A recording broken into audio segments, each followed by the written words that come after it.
آپ کو یاد ہوگا کہ جنرل فیض حمید صاحب کو گرفتار کیا گیا تھا، فوج نے اپنی تحویل میں لیا تھا اور سٹی ٹاپ سے سلسلہ شروع ہوا تھا۔ اس کے بعد پھر ایک ڈپٹی سپرنٹینڈنٹ محمد اکرم کو اٹھا لیا گیا تھا اور وہ بھی ان کی سرکاری رہائش کا اڈیالہ جیل کے اندر سے، ڈپٹی سپرنٹینڈنٹ جیل کی رہائش کا ہوتی ہے وہاں سے اٹھایا گیا اور ان کا پشاور ہائی کورٹ میں راول پنڈی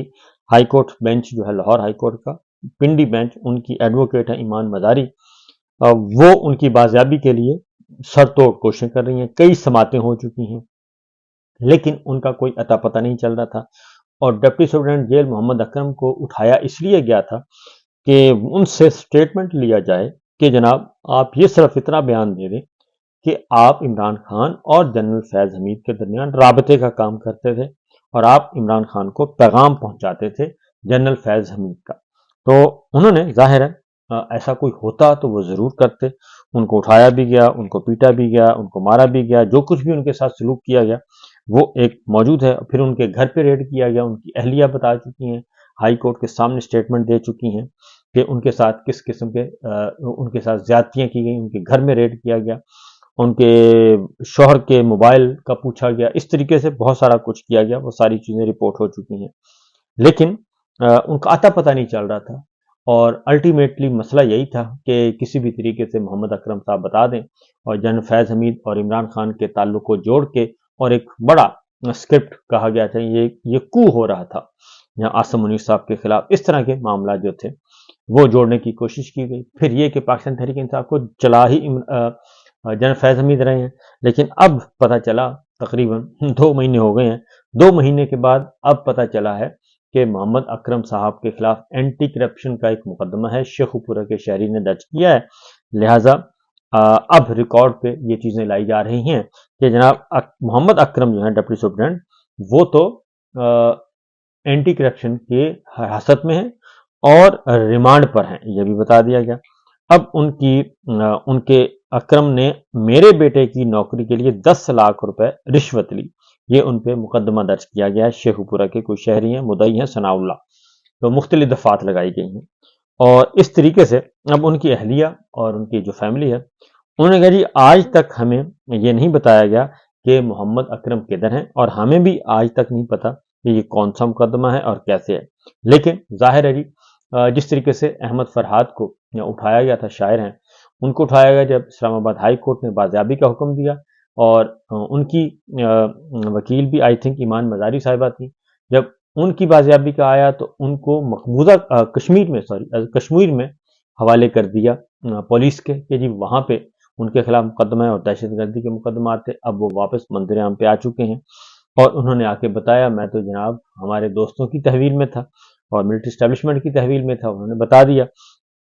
تو یہ صورتحال چل رہی ہے اور اب بھی ایسا ہی ہو رہا ہے اور یہ ہے محمد اکرم کی کہانی، کہاں جنرل فیض حمید کا سلسلہ شروع ہوا، سٹی ٹاپ سے لے کر کے 9 مئی اور 9 مئی سے لے کے گئے عمران خان اور جنرل فیض حمید اور پتہ نہیں کون کون سے لوگ تھے، وہ ایک بہت ہی بڑا کو ہونے جا رہا تھا۔ تو یہ ساری چیزیں جو ہیں، کہنے کا مطلب یہ ہے کہ ہر طرح کا طریقہ استعمال کیا جا چکا ہے لیکن کچھ نہیں مل رہا۔ تو بہرحال یہ پشیمانیاں ہیں اور پریشانیاں ہیں جس کی وجہ سے یہ سب کچھ ہو رہا ہے۔ اب آتے ہیں شہباز شریف صاحب نے ایک گفتگو فرمائی ہے، اس پہ پاکستان تحریک انصاف نے ایک بھرپور قسم کا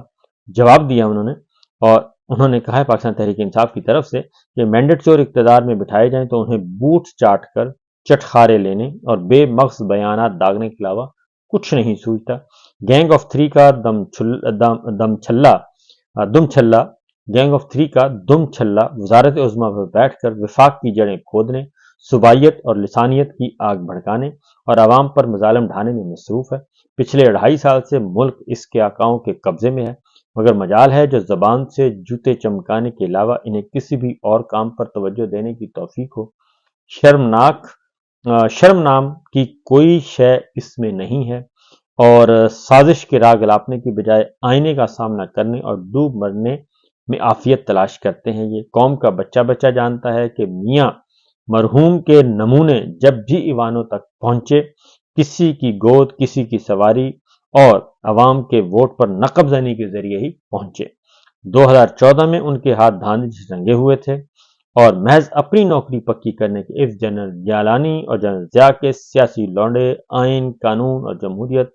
دفن کر کے ایکسٹینشن مافیا کے ساتھ نوکریوں میں توسیع کا دھندا چلاتے ہیں۔ عوام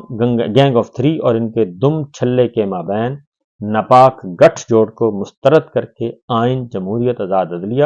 اور اپنے حقوق کے لیے میدان میں نکل چکے ہیں۔ بیلٹ پیپرز کے ذریعے عبرتناک شکست کے بعد اب مینڈیٹ چوروں کے اس کنسورشیم کے ہاتھوں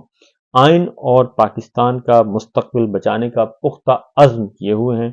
خیبر پختونخوا کے کروڑوں عوام تمام پاکستانیوں کے ساتھ مل کر ان مجرموں سے اپنے سینوں پر لگائے گئے زخموں کا پورا حساب لیں گے۔ پرامن احتجاج نئے مرحلے میں داخل ہو رہا ہے۔ حماد اظہر کی قیادت میں پنجاب کی تنظیم کی جانب سے حتمی شیڈول کی تیاری کے بعد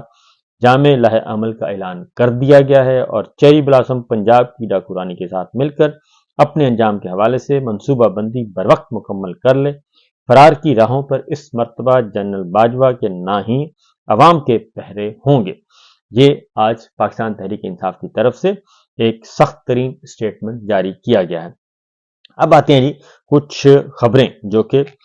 دانستہ طور پر پھیلائی جا رہی ہیں، اور وہ خبریں ہیں کہ آئینی ترامیم کے معاملے میں مولانا فضل الرحمان صاحب اور حکومت کے مابین معاملہ تہہ پا گئے۔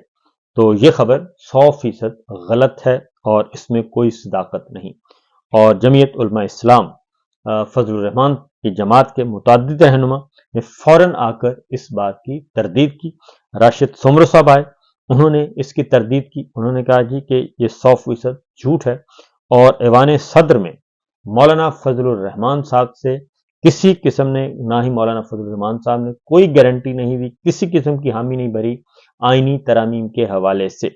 اور نہ ہی ہمارا کوئی ارادہ ہے، کیونکہ جو آئینی ترامیم ہمیں دکھائی گئی ہیں وہ نہ ہی جمہوری ہیں اور نہ ہی بنیادی انسانی حقوق کے عین مطابق ہیں، لہذا ایسی کسی بھی ظالمانہ کارروائی کا ہم حصہ نہیں بنیں گے۔ ووٹ تو بہت دور کی بات ہے، ہم اس کو دیکھنا بھی پسند نہیں کریں گے۔ یہ ساری صورتحال آ چکی ہے جناب سامنے۔ جبکہ دوسری جانب چودھری فواد حسین صاحب نے بھی اس کے بارے میں کہا ہے کہ جو انہیں دکھائی گئی تھی، مولانا فضل الرحمان صاحب نے جو تجویز دی ہے وہ یہی ہے کہ آپ سپریم کورٹ کے اندر ہی ایک کانسٹیٹیوشنل بینچ بنا دیں جو سینئر موسٹ ججز کا ہوگا، اس سے زیادہ اور کچھ نہیں ہے۔ حافظ حمداللہ صاحب نے JUI کی طرف سے کہا ہے کہ ہم آئین میں اصلاحات کے خواہاں ہیں، مگر اصلاحات کے نام پر عوام اور ریاست دشمن آئینی ترامیم کا حصہ بنے ہیں، نہ کبھی بنیں گے، اور عوام اور ریاست کا مفاد اولین ترجیح ہے۔ ان پر کسی قسم کی سودے بازی نہیں کریں گے، نہیں کریں گے۔ اسلام کے نام پر معرض وجود میں آنے والا مملکت اسلامی نظام کے اس نظام کے لیے ترس رہا ہے۔ تو یہ بات واضح طور پر انہوں نے کر دی ہے جہاں مولانا فضل الرحمان صاحب کی جماعت نے 2 اور 2 4 کی طرح۔ اس لیے اس بات کا کوئی چانس نہیں ہے کہ ان کے پاس نمبرز یا ان کے پاس کوئی بات چیت ہو گئی ہے مولانا سے، لہٰذا یہ ایک بلف تھا جو کہ کیا جا رہا ہے، ڈس انفارمیشن پھیلائی جا رہی ہے، اس سے زیادہ اور اس میں حقیقت نہیں۔